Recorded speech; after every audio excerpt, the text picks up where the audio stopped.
I'm Joshua. I work for the Sierra Institute for Community and Environment. We're doing a fire break along the PCT.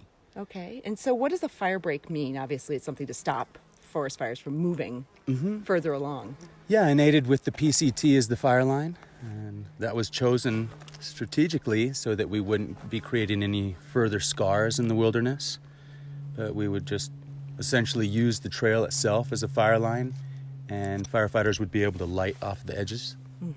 This is for Flatiron Ridge, and this is a 1,200-acre burn that's prepped for fall of next year. So why do you prep it so far in advance? Well, for a lot of reasons, because some of the trees that we're taking down are live. I'd say there's another half of what we're taking down are dead. And you take the live trees down because they're too close to the others and could just create a kind of a firestorm? Or? Well, there's a couple things going on. Is that as Flatiron has been neglected, say, for maybe last 100 years, Wow. there's been a lot of regeneration and undergrowth, primarily with the white fir. And it's kind of a thirsty animal. It's shade tolerant, and so it grows underneath the canopy of the larger trees like the sugar pine or the western white pine. They'll essentially outcompete them.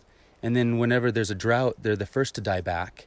And they're really susceptible to root rot and other kinds of diseases that would make them more of a fire hazard. And so in that way, we come in and manually thin.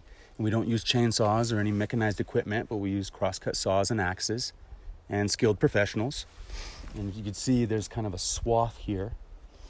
It goes on one side, it's bordered by Warner Valley, and on the other side by Kings Creek. Are you a volunteer or a full-time employee? How does it work? Well, I wear many different hats, but I am a project manager. So I'm running a Sawyer team, as well as our biologist and ACE crews out here. You seem like the communications guy. Oh, yeah. Well, I've had enough folks that I've met on the PCT who are overwhelmingly supportive.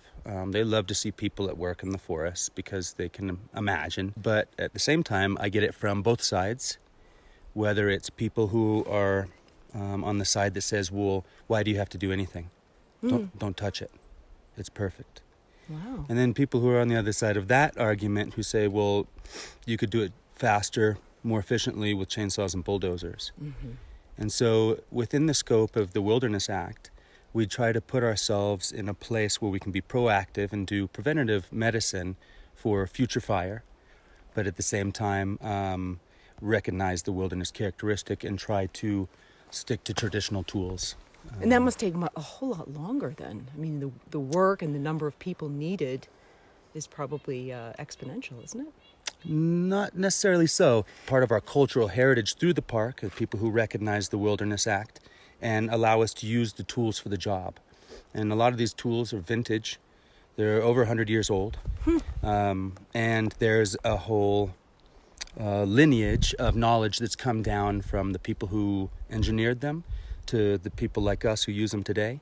And I believe that arguably it would be just as easy once you put your chainsaws together and you get all the petrol products for your bulldozers and your maintenance.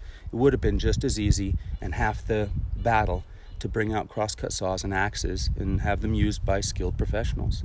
I mean, there's no way to get a bulldozer in here really easily anyway. Well, no, and that just simply would not happen. I mean, basically we're over on our a dead steep body. trail. Yeah, that's true.